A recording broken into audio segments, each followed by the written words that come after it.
चलिए, काफी सारे सवाल आपने पूछे हैं आज भी। तो यहाँ पे सबसे पहला सवाल हो जाता है IMPJ के स्टडी की तरफ से। सर, एक सवाल था, सेम ETF एंड फंड का रिटर्न में डिफरेंस क्यों होता है? ETF में रिटर्न कम दिखता है, ऐसा क्यों? तो हमेशा ETF में आपको रिटर्न कम नहीं दिखेगा, लेकिन हाँ, एक ही इंडेक्स है, उसको कई सारे ETF और कई सारे इंडेक्स फंड अगर ट्रैक कर रहे हैं तो इन सारे ETF के बीच में भी और इंडेक्स फंड के बीच में भी रिटर्न में अंतर आ जाता है। रिटर्न में अंतर क्यों आता है? देखो, जब सडन मूवमेंट नीचे की तरफ या ऊपर की तरफ होती है इंडेक्स के अंदर में, तो जो इंडेक्स फंड और जो ETF होते हैं, अगर 5% की मूवमेंट एक दिन में आई है तो ये 2-3% ही कैप्चर कर पाते हैं। आगे चल के हफ्ते दिन में ये नॉर्मल एवरेज हो जाता है, लेकिन सडन मूवमेंट अगर आएगी तो उस दिन आपको डिफरेंस दिखेगा।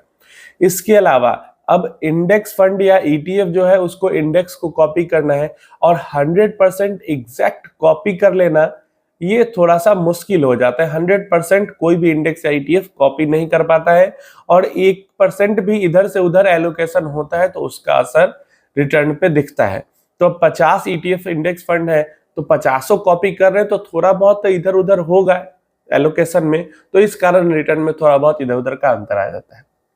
इसके अलावा जिसको हम ट्रैकिंग एरर भी कहते हैं, जिसके अलावा एक चीज होती है एक्सपेंस रेशियो। अब हर ETF का मतलब ETF में ही अगर एक ही इंडेक्स को 10 अलग अलग कंपनी के ETF ट्रैक कर रहे हैं तो उन सब का एक्सपेंस रेशियो अलग होता है। वैसे ही 10 अलग अलग इंडेक्स फंड एक ही इंडेक्स को ट्रैक कर रहे हैं तो उनका भी जो एक्सपेंस रेशियो है वो अलग अलग होता है। तो different tracking error and different expense ratio होने के कारण एक ही इंडेक्स को कई सारे इंडेक्स फंड और ETF ट्रैक करते हैं, फिर भी उनका जो रिटर्न है वो अलग अलग आता है। और ये पास्ट में भी आता था, अभी भी आता है और आगे भी आता रहे। दूसरा क्वेश्चन है पंकज राय जी की तरफ से, sir short term capital gain और long term capital gain invested amount पर भी लगता है या ओनली ऑन पॉजिटिव रिटर्न? अब देखिए, ये बहुत सारे लोगों की परेशानी है।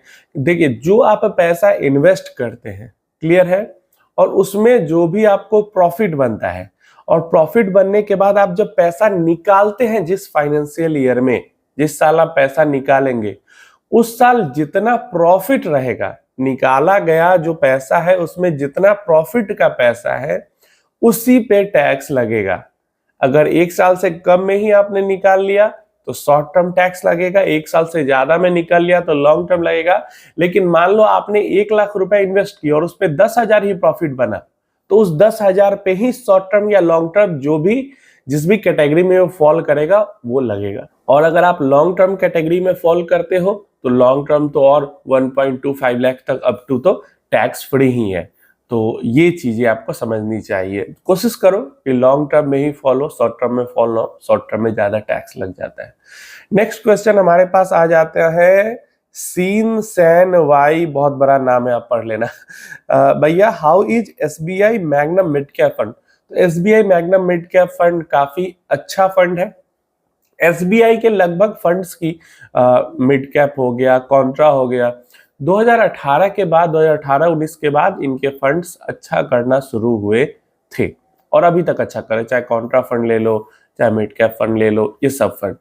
मिड कैप फंड की बात करते हैं, अगर लॉन्ग टर्म तक इसके अंदर इन्वेस्टमेंट किया जाए, अभी अगर हम इसके पास्ट के लमसम रिटर्न अगर हम चेक करते हैं तो सिर्फ 10 इयर्स के टाइम पीरियड में इसका 18% का रिटर्न है, नहीं तो बाकी सारे टाइम पीरियड में 20% प्लस का रिटर्न है। क्लियर है? 8 साल, 5 साल, 6 साल, इवन सिंस इंसेप्शन में भी। वैसे ही अगर SIP रिटर्न्स की इसकी बात करते हैं तो इसका तो SIP रिटर्न्स में तो 10 इयर्स में भी 20% प्लस है और बाकी सब में तो 20% प्लस है। SIP में सारे टाइम पीरियड में और लमसम में सिर्फ 10 इयर्स पीरियड में 18% का रिटर्न है, तो इसलिए बहुत अच्छा परफॉर्मिंग फंड है। अब देखो, अप फेज डाउन फेज सारे फंड्स के आते हैं, तो SBI का अभी डाउन फेज नहीं, अभी अप फेज चल रहा है। फास्ट में डाउन फेज भी आया था, थोड़ा बहुत ऊपर नीचे होता है। अब ये मत समझना कि एकदम top of the category fund है, एवरेज फंड है, या फिर मैं कहूं तो एवरेज से अच्छा फंड है।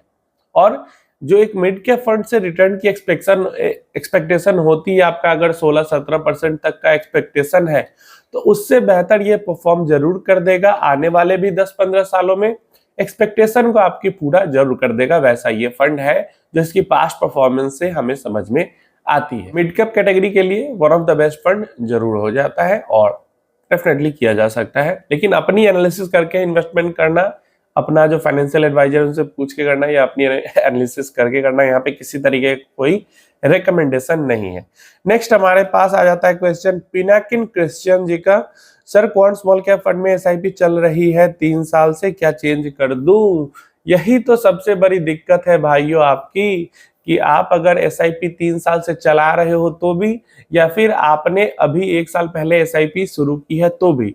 अब आप सोच रहे हो कि अगर पिछले 3 साल से लगातार 50% का रिटर्न दिया है इसने मुझे, या मैंने देखा है कि ये लगातार पिछले 3 साल से 50% का रिटर्न दे रहा है, तो मुझे अभी भी इस साल भी चाहिए 50% का रिटर्न। और यही दिक्कत हो गया है आप सारे लोगों के साथ। आप ये मानने को तैयार ही नहीं हो कि चाहे कोई भी फंड हो, कैसा भी फंड हो, लॉन्ग टर्म में उसका जो XIRR रिटर्न है वो 50% नहीं रहने वाला, वो घट के 20%, 22%, 25% तक ही आएगा। ये मानने के लिए आप तैयार ही नहीं हो। और यही मैं आपको बार बार समझाता हूँ कि किसी म्यूचुअल फंड में up phase down phase, up phase down phase आता है और उसका जो रिटर्न है वो घट के 20% के पास आना ही है, लेकिन आप लोग समझने के लिए तैयार नहीं हो। आपको हर फंड से हर साल 50% का ही रिटर्न चाहिए।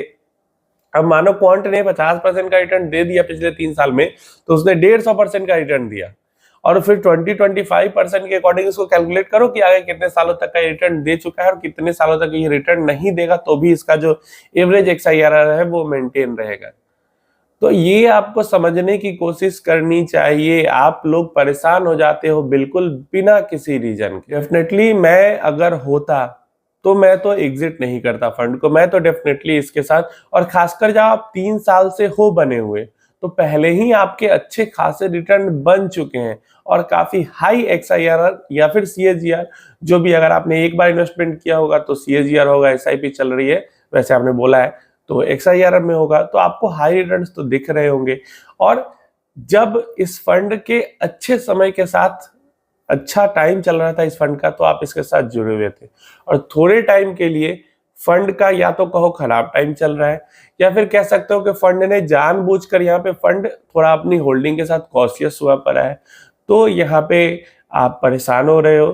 तो मुझे लगता है परेशान नहीं होना चाहिए, फंड के साथ बने रहना चाहिए। बैड फेज में साथ में रहोगे, अभी बैड फेज चल रहा है, साथ में रहोगे, एनएवी एक्युमुलेट करते रहोगे, तो फिर अगला जब गुड फेज आएगा तो फिर रैली कर जाएगा आपका जो इन्वेस्टमेंट होगा वो। अब मान लो आप क्वांट को छोड़ के दूसरे फंड में जाते हो, और वो भी जैसे आप एंट्री करते हो और वो खराब परफॉर्म करने लगेगा, फिर आप क्या करोगे? फिर तीसरे में जाओगे, फिर चौथे में जाओगे, तो फिर क्या करोगे आप? तो इसलिए परेशान होके बस रह जाओगे। आप अपनी एक्सपेक्टेशन 50% पे नहीं, आप अपनी एक्सपेक्टेशन 20% पे सेट करो, फिर देखो आपको परेशानी ही नहीं होगी। नहीं तो फंड टू फंड जंप करते रह जाओगे और जो रिटर्न बनना चाहिए वो नहीं बन पाएगा। इसलिए परेशान होने की जरूरत नहीं है, इन्वेस्टेड रहने की जरूरत है। तो ये आज के सवाल थे। आपके भी कोई क्वेश्चन क्वेरी है तो नीचे कमेंट बॉक्स में पूछ लेना, डेफिनेटली आंसर मिलेगा।